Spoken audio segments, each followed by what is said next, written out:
Primeiro eu quero fazer uma pergunta. Você viu o Lula com o boné aí que irritou os bolsonaristas nessa semana? O Brasil é dos brasileiros. Já já eu falo aí sobre esse boné. Inclusive, vamos sortear aqui no Plantão Brasil 10 bonés do Brasil é dos brasileiros. Vou anunciar aí o sorteio nos próximos vídeos e já mais pra frente nesse vídeo aqui eu falo sobre isso. Vamos falar agora sobre rinha de fascistas. Tá tendo uma briga gigantesca na extrema-direita. Por quê? Porque o Bolsonaro foi traído. O Bolsonaro foi traído por mais de 30 deputados. O que aconteceu é o seguinte, o Bolsonaro fez um acordo com o Hugo Motta, que era o candidato aí de quase todos os partidos para a presidência da Câmara dos Deputados. E aí, já tinham fechado consenso no nome dele, o governo viu que não teria força para lançar um nome e ganhar dele, setores aí, partes do Centrão, também tentaram lançar nomes e viram que não ia dar para ganhar dele, e aí só ficou a candidatura dele, uma candidatura do PSOL, que teria ali só os votos do PSOL, e uma candidatura da extrema-direita, que foi o Marcel Van Hatten, do Partido Novo. Acontece que o Bolsonaro garantiu para o Hugo Motta que toda a bancada do PL ia votar nele, no Hugo Motta. E aí o Hugo Motta falou, olha, eu já estou fechado com os deputados do PL que são ali do Centrão, aqueles que estavam no PL antes do bolsonarismo entrar. Só que eu não sei se os deputados do PL bolsonaristas vão votar em mim, não. Aí o Bolsonaro, não, vamos fazer aqui um acordo, ó, aí você pauta a anistia, eu vou te dar todos os votos aí. E o Bolsonaro fez um discurso, que eu cheguei a mostrar um trecho aqui no sábado, um discurso aí em que ele clamou, ó, deputados, parlamentares, votem aí no Hugo Motta, temos um acordo, não posso falar de tudo aqui, mas e tal, citou a anistia. E aí o que aconteceu? O Marcel Van Hatten teve mais de 30 votos. E aí os emissários do Hugo Motta falaram para o Bolsonaro, olha, eu sei que esses mais de 30 votos do Van Hatten são da sua bancada do PL, que é a bancada bolsonarista. Você não comanda os seus, Bolsonaro. Você não consegue nem comandar a sua própria bancada. 30 aí votaram no Marcel Van Hatten. O partido dele tem 4 deputados. Como é que 30 votaram nele? Mais de 30. Aí ficou ruim para o Bolsonaro. E o Hugo Motta passou a dar entrevistas, deu uma entrevista agora há pouco na Globo, em que ele minimiza qualquer chance dele pautar a anistia. Ele fala, ó, temos que tratar esse assunto com muita calma, para não haver uma divisão do Brasil, também não podemos ter atrito com os outros poderes. Pô, ele é um poder, né? Que é o poder legislativo. Poder executivo é o Lula e poder judiciário é o STF, que foram aí depredados pelos bolsonaristas e que eram os alvos dos bolsonaristas. Então, para não ter atrito com os outros poderes, o óbvio que ele está falando ali é que ele não vai pautar. Ele vai enrolar, como fez o Arthur Lira, e ele já está aí com raiva dos bolsonaristas que o traíram nessa votação. Pois bem, o que acontece é que aí começou a lavagem de roupa suja em público. Que não adianta só lavar roupa suja, não. Os bolsonaristas fazem em público, que é pra gente dar risada. E aí, olha só, o Eduardo Bolsonaro partiu pro ataque contra o Van Hatten. Por quê? Porque o Van Hatten mostrou que, na verdade, o que ele queria ali com essa eleição para a presidência da Câmara era ter mais deputados do Partido Novo em 2026. Deputados esses que já ficou provado, na hora que o Bolsonaro mais precisa de um acordo para não ser preso, ele trai. E aí o que acontece? Essa semana voltaram os trabalhos do STF. Qual é a expectativa para essa semana? É que o Procurador-Geral da República ele faça a denúncia contra o Bolsonaro. E o Procurador-Geral da República ontem no Supremo Tribunal Federal falou, olha, temos aqui em defesa da democracia e esse ano de 2025 vai ser decisivo porque a Procuradoria-Geral da República vai cumprir o seu papel em defesa da democracia. O que ele está falando com outras palavras é, ó, vamos prender golpista. É isso que ele está falando. E aí o que aconteceu? Primeiro o Ricardo Salles fez um post aí falando sobre a bancada do Novo. Quem quiser pausa para ler, mas eu vou ler. Lembremos, Ricardo Salles era o candidato do Bolsonaro à Prefeitura de São Paulo, até que lhe foi imposto que ele tinha que apoiar o Ricardo Nunes. Ricardo Salles considerou isso uma traição do Bolsonaro, sendo que os dois já cometeram muitos crimes juntos aí. Vamos lembrar que a maior apreensão de madeira da história aconteceu no governo Bolsonaro, e o Ricardo Salles era ministro do Meio Ambiente. Ele correu para uma sala e se trancou por 2 horas com Jair Bolsonaro e com Anderson Torres, então ministro da Justiça.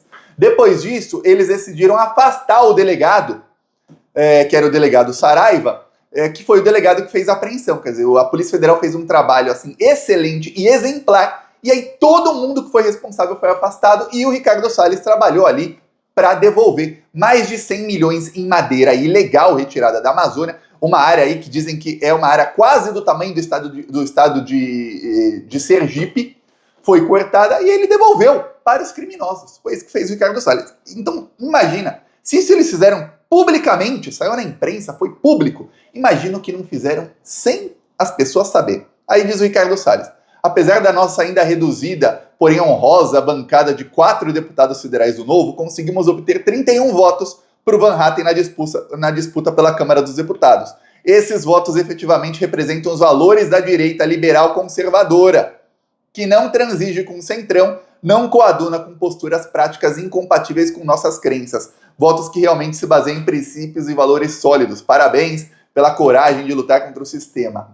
O que ele está falando com outras palavras? O Bolsonaro é do sistema. O Bolsonaro pediu votos por candidato do centrão. O Bolsonaro estava fazendo conluio com o centrão para conseguir cargos e para conseguir salvar sua própria pele. Vamos lembrar, o argumento que o bolsonarismo está falando aí sobre por que eles apoiaram o centrão é o seguinte. Aqui, direto da conta ligada aí ao Carlos Bolsonaro. Urgente, após a eleição de Davi Alcolumbre, assim ficarão as comissões do Senado. O PL vai ter a Comissão de Segurança, Infraestrutura e a Vice-Presidência. E aí depois eles estavam postando que na Câmara dos Deputados eles ficaram aí com a segunda vice-presidência, ficaram com um cargo na mesa diretora e vão ficar com algumas comissões. E aí eles dizem, não teríamos esses cargos. E aí o Bolsonaro chegou a publicar também um vídeo, que eu nem vou mostrar aqui, dizendo, não teríamos esses cargos se a gente não negociasse. Tem que negociar para obter espaços ali. Só que a extrema-direita sempre falou que era contra o sistema. E não quer negociar contra o tal sistema, que é o que eles dizem aí, que eles não sabem direito o que é, mas têm medo do sistema, e negociar com o tal sistema, que para eles nesse caso é o centrão, em troca de cargo. O que muda ter um cargo aí, uma comissão? Não muda nada. E aí chegou ao ponto de que um dos melhores amigos aí do Eduardo Bolsonaro, que é o Leandro Ruschel, que é investigado aí no inquérito das milícias digitais e no inquérito das fake news, fez um vídeo, eu não vou mostrar o vídeo dele aqui, senão ele tira meu vídeo do ar, mas vou mostrar um trecho. Ele publicou aqui nas redes sociais e ele critica a estratégia aí da extrema-direita, que ele chama de direita, de falar, vocês estão tentando obter cargos no sistema, sendo que vocês deveriam, nesse momento, estar aí mobilizando a sociedade para derrubar o atual sistema. Quer dizer, ele quer, é golpismo, ele quer que, vamos tentar dar golpe de Estado de novo, gente. Não fala com essas palavras, mas é o que ele diz nas entrelinhas. Você aí negociando com o centrão, então caiu como uma crítica ao Bolsonaro. Aí começou ali o pé de guerra. O Marcel Van Hatten, ele compartilhou o post do Ricardo Salles. E aí, o Eduardo Bolsonaro partiu para a resposta. O Eduardo Bolsonaro chegou na voadora. O Marcel Van Hatten disse, a nossa bancada é ainda reduzida, mas vai explodir em 2026, sem contar com os candidatos para o Senado. Então, para o bolsonarismo, ficou claro, Mário Frias chegou na voadora, falou, então ficou claro agora que vocês estão abrindo o jogo, o teatro que vocês criaram nas eleições das casas, no intuito de desgastar o presidente Bolsonaro, tinha o objetivo de garantir votos para vocês em 26. Quem poderia imaginar? E aí ficaram aí, os que estão ao lado do Bolsonaro verdadeiramente são aqueles que fecharam com o centrão. E os traidores são aqueles que levaram o novo presidente da Câmara a ficar por aqui com o bolsonarismo e ver, Bolsonaro, você não controla os seus. Se tem uma divisão aí, então o seu poder político é menor. É isso que o bolsonarismo está brigando agora, por poder político. Cacife político de Jair Bolsonaro. Por quê? Porque enquanto o Bolsonaro, ele fala para os seus eleitores, vote em fulano, e os eleitores votarem, parte aí do Brasil votar nesses candidatos. E aí o Bolsonaro depois fala para esses, então, já eleitos deputados e diz, faça isso.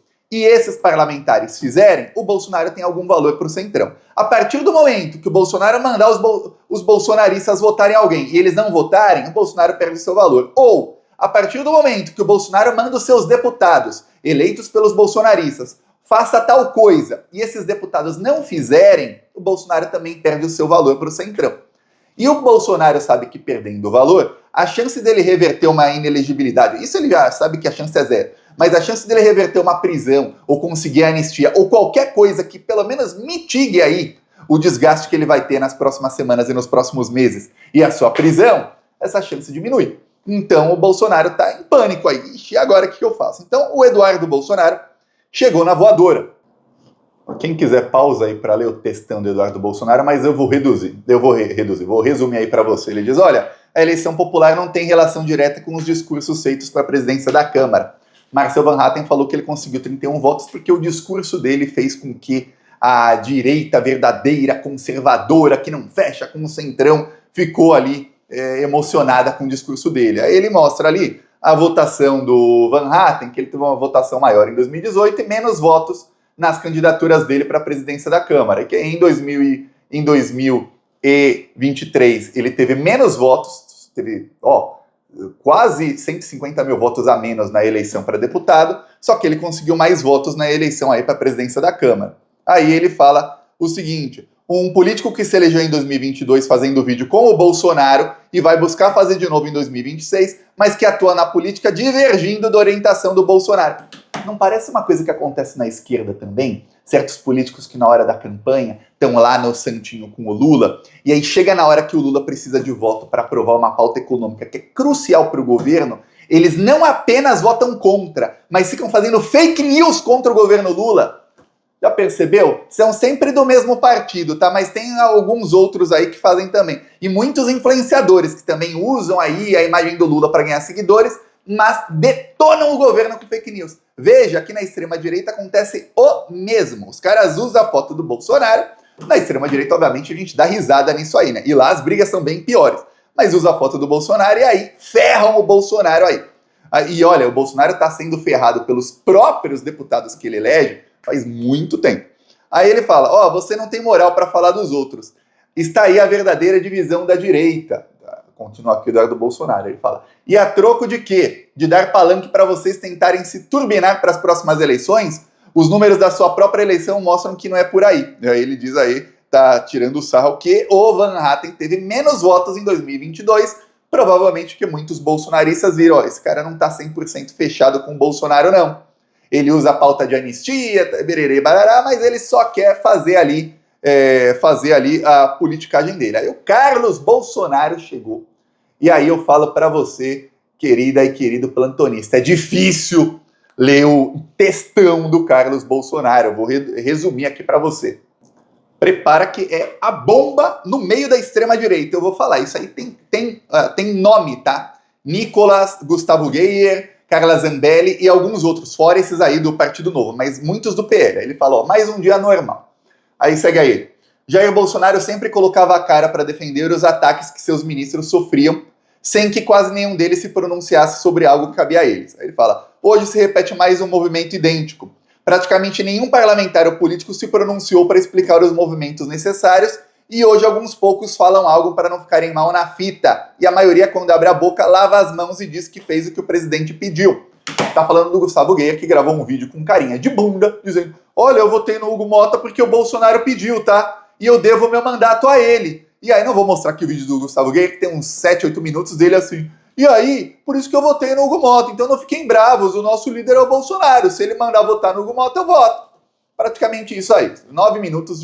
7, 8, 9 minutos disso aí. E aí, Carlos Bolsonaro falando, é. Aí, em vez de explicar o movimento, olha, estamos aqui fazendo um acordo por anistia para que o Bolsonaro possa tentar ir dar um golpe no Lula. A gente está tentando até apoio do Trump nesse possível golpe, mas precisa tornar o Bolsonaro elegível novamente e que ele não seja preso. O Bolsonaro tá para ser preso. Não, o Geyer não fala isso. Ele fala, o Bolsonaro pediu, eu fiz. Aí, até o Carlos tá bravo. Aí ele fala o seguinte, o principal responsável por ter feito todo esse movimento chegar até aqui é propositalmente esquecido em prol de projetos pessoais de outros. Esqueçam nomes, apenas olhem para quem votamos e vejam as reações antes e depois.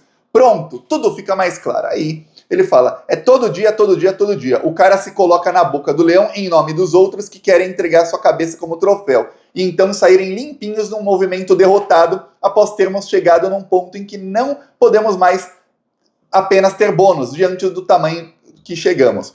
Fazer isso é muita covardia. Diz aí o Carlos Bolsonaro, bem maldito, que agora a gente tem muitos ônus porque chegou a esse ponto aí, então a gente tem que entregar algumas coisas para conseguir. Agora é toma lá da cá mesmo, que a gente chegou no ponto que não dá. E aí ele fala ali sobre o Van Hatten e também tá mandando um recadinho ali pro Nicolas, que o Nicolas é o que mais aparece, chega na hora, ele cala a boca. O Nicolas não falou nada.